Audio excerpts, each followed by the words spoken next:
ഉപരാഷ്ട്രപതി അപമാനിച്ച കോൺഗ്രസ് നടപടിയിൽ പ്രതിഷേധം കടുക്കുന്നു. പ്രതിപക്ഷം മര്യാദയുടെ അതിർവരമ്പ് ലംഘിച്ചുവെന്ന് രാഷ്ട്രപതി ദ്രൗപദി മുർമു. സംഭവം വേദനാജനകമെന്ന് പ്രധാനമന്ത്രി നരേന്ദ്രമോദി.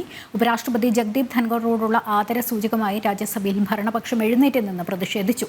ഉപരാഷ്ട്രപതിക്ക് ഐക്യദാർഢ്യം BJP രാജ്യസഭ പ്രഖ്യാപിക്കുകയും ചെയ്തു. വിവരങ്ങളുമായി ഗൗതം ചേരുന്നുണ്ട്. ഗൗതം, എങ്ങനെ ആ സാഹചര്യത്തെ വിലയിരുത്താം?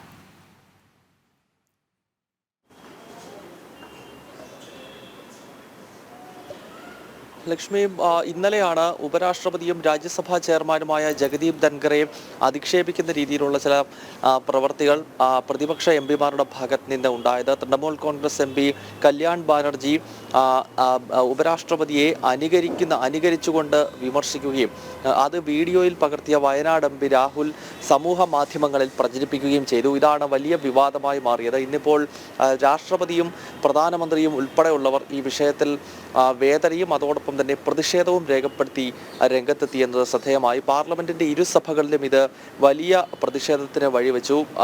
BJPയും അതോടൊപ്പം തന്നെ മറ്റ് ഭരണകക്ഷി അംഗങ്ങളും ഉപരാഷ്ട്രപതിക്ക് പിന്തുണ അർപ്പിച്ചുകൊണ്ട് രംഗത്തെത്തിയപ്പോൾ സസ്പെൻഡ് ചെയ്ത MPമാരെ തിരിച്ചെടുക്കണം എന്ന നിലപാടുമായി കോൺഗ്രസും രംഗത്ത് വന്നു. അങ്ങനെ ഇരു സഭകളിലും ഇന്ന് വലിയ ബഹളമുണ്ടായി. അതേസമയം പാർലമെന്റിന് പുറത്തേക്കും ഈ ഉപരാഷ്ട്രപതിക്ക് എതിരെയുള്ള ഈ ഒരു നീക്കം വലിയ പ്രതിഷേധങ്ങൾക്ക് വഴിവെച്ചിരിക്കുകയാണ്. വിവിധ ജാട്ട് സംഘടനകൾ ഇന്ന് ഡൽഹിയിൽ AICC ആസ്ഥാനത്തേക്ക് മാർച്ചും പ്രതിഷേധ ധരണിയും സംഘടിപ്പിച്ചു.